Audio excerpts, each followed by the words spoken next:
Assalamualaikum warahmatullahi wabarakatuh. Ya, pada kesempatan kali ini saya Ahmad Syahrul Kiram akan menyampaikan tentang tafsir surah Al-Fatihah.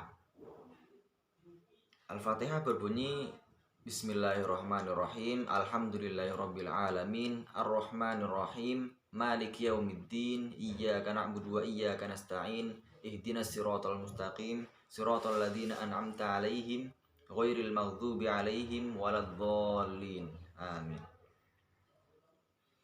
Ya, pertama adalah Bismillahirrahmanirrahim.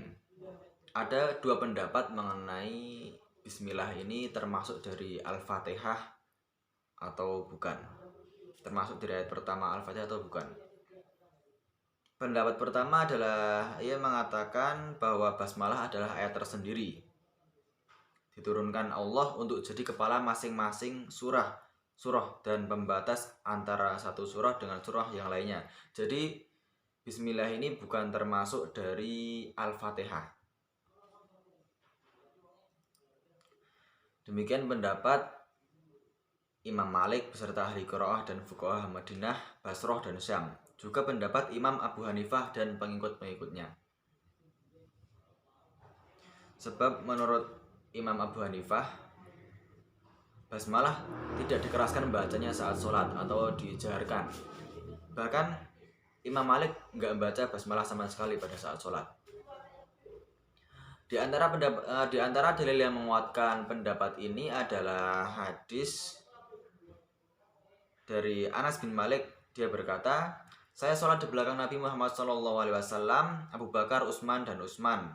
Mereka mulai dengan Alhamdulillahirabbil alamin, tidak menyebut Bismillahirrahmanirrahim di awal bacaan dan tidak pula di akhirnya. Hadis riwayat Bukhari Muslim. Kemudian pendapat yang kedua adalah Bismillah ini termasuk dari Al-Fatihah dan pada surah An-Naml. Ini adalah pendapat Imam Syafi'i beserta ahli qiraah Makkah dan Kufah. Sebab oleh karena itu menurut mereka Bismillah adalah sebagian dari surah Al-Fatihah, maka ia wajib dibaca dengan suara keras atau jahar dalam sholat. Dalil-dalil yang menunjukkan hal itu antara lain adalah hadis Nabi dari Ibnu Abbas radhiyallahu anhu. Ia berkata, Rasulullah SAW mengeraskan bacaan Bismillahirrahmanirrahim. Riwayat Al-Hakim. Kemudian ada juga hadis dari Ummu Salamah yang katanya Rasulullah SAW berhenti berkali-kali dalam bacaannya. Bismillahirrahmanirrahim, alhamdulillahirabbil alamin, arrahmanirrahim, maliki yaumiddin. Hadis riwayat Ahmad. Kemudian Abu Hurairah juga sholat dan mengeraskan bacaan basmalah. Setelah selesai sholat, dia berkata, saya ini adalah orang yang sholatnya paling mirip dengan Rasulullah SAW. Kemudian Muawiyah juga pernah sholat di Madinah tanpa mengeraskan suara basmalah. Ia diprotes oleh para sahabat lain yang hadir di situ. Akhirnya pada sholat berikutnya Muawiyah mengeraskan bacaan basmalah. Ya, Bismillah dengan nama Allah maksudnya adalah dengan nama Allah saya baca atau saya mulai. Seakan-akan Nabi itu mengatakan saya baca surah ini dengan nama Allah, bukan nama saya sendiri. Karena wahyu ini dari Allah, bukan buatan saya sendiri. Seakan-akan beliau mengatakan demikian. Maka basmalah di sini mengandung arti bahwa Al-Quran itu wahyu dari Allah, bukan karangan Nabi Muhammad SAW sendiri. Nabi Muhammad hanyalah seorang utusan Allah yang dapat diperintah menyampaikan Al-Quran kepada manusia. Kemudian ayat selanjutnya, Alhamdulillahirabbil alamin. Segala puji bagi Allah, Tuhan semesta alam, Rabb semesta alam. Makna kata alhamdu adalah pujian kepada Allah karena sifat-sifat dan kesempurnaannya, dan juga karena perbuatan-perbuatannya yang tidak pernah lepas dari sifat memberikan karunia atau menegakkan keadilan. Perbuatan Allah senantiasa mengandung hikmah yang sempurna. Pujian yang diberikan oleh seorang hamba akan semakin bertambah sempurna apabila diiringi dengan rasa cinta dan ketundukan dalam dirinya kepada Allah. Kemudian makna kata Rob adalah murabi atau yang mentarbiyah, pembimbing dan memelihara. Allah lah zat yang memelihara seluruh alam dengan berbagai macam bentuk tarbiyah. Allah yang menciptakan mereka, memberi rezeki mereka, memberi nikmat mereka, nikmat lahir maupun batin.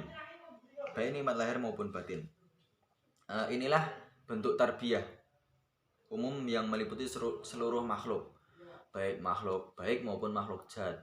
Kemudian Allah juga memberikan tarbiyah khusus, yaitu kepada para nabi dan pengikut-pengikut mereka.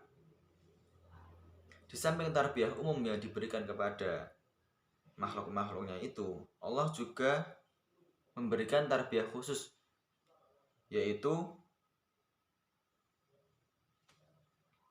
membimbing keimanan mereka, memberi mereka keimanan dan menyempurnakannya. Selain itu Allah juga menolong mereka dengan menyingkirkan segala macam penghalang dan rintangan. Dari sini kita mengetahui betapa besar kebutuhan alam semesta ini kepada Rabbul Alamin, karena hanya dialah yang menguasai itu semua. Allah satu-satunya pengatur, pemberi hidayah, dan Allah yang maha kaya.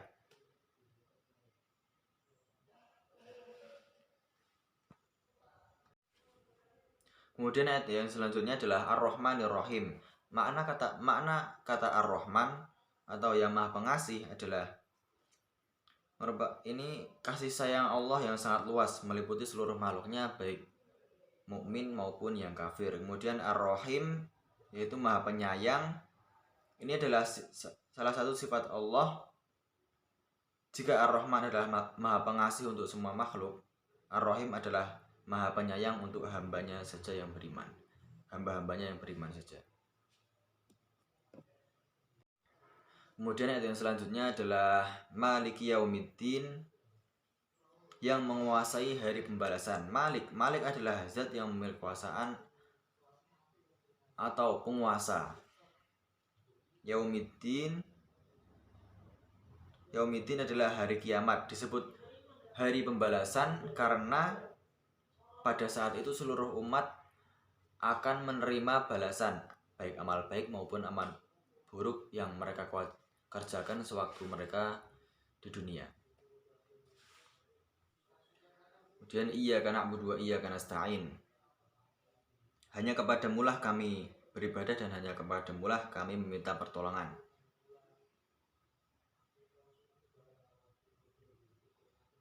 Ibadah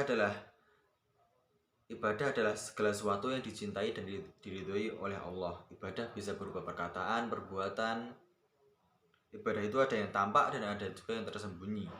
Kecintaan dan ridho Allah terhadap sesuatu bisa dilihat dari perintah dan larangannya. Apabila Allah memerintahkan sesuatu, berarti itu adalah hal yang dicintai oleh Allah. Kemudian apabila Allah melarang sesuatu, berarti itu adalah hal yang dibenci oleh Allah Subhanahu wa taala.